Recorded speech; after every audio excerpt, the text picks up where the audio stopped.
Yana bitta tashkilot server xonasi 23 gradus. O'zi 24-23 gradus normalniy holat.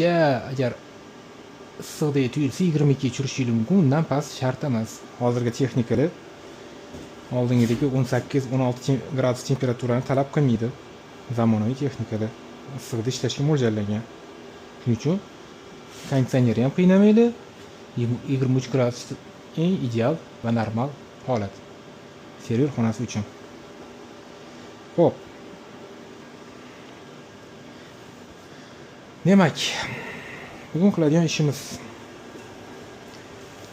mana shu serverni protsessorni almashtirish. To'g'ri, bu oddiy PC korpusi serverning rakoviy korpus 4 unit. Proprietary yangi olingan 2017-2018 yil adashmasam olingan va G4560 protsessor qo'yilgan, adashmasam 4 yadroli. Hozir o'rniga Core i7 7-pokoleniya Core i7 protsessor qo'yish plani bor, chunki hozircha hali resurs yetarli, protsessor resursi yetarli, lekin ba'zi bir test loyihalarini, testoviy ishlarni tekshirib olish uchun ertaga ishlatadigan bo'lsak, protsessor kuchi yetmasligi mumkin. Shuning uchun hozirdan shu ish qilamiz. Demak, o'chirishni boshlaymiz va protsessorni almashtiramiz. Xo'p. Protsessorimiz Core i7 ga aylandi. 8 ta yadro bo'ldi, 4 ta yadroning o'rniga va 3.5 GHz o'rniga 3.6 GHz endi chasida.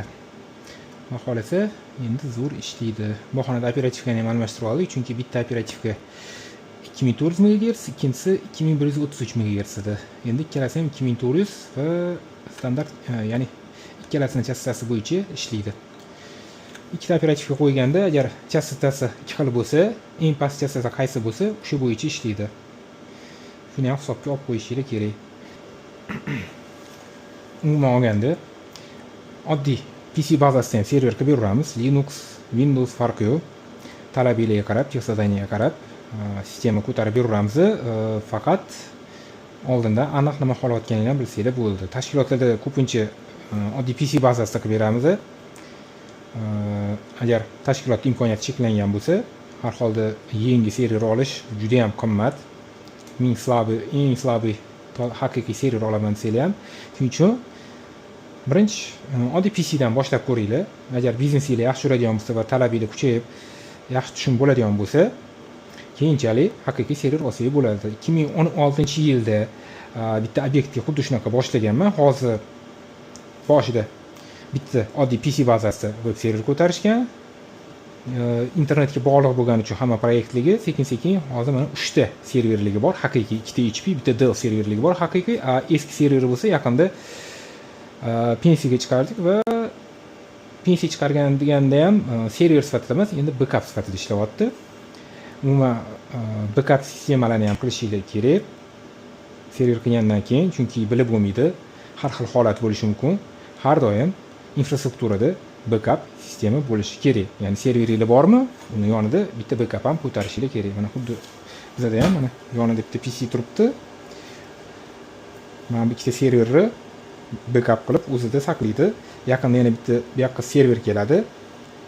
HP server olish planimiz bor, chunki resurs уже yetmayapti bu serverimizga.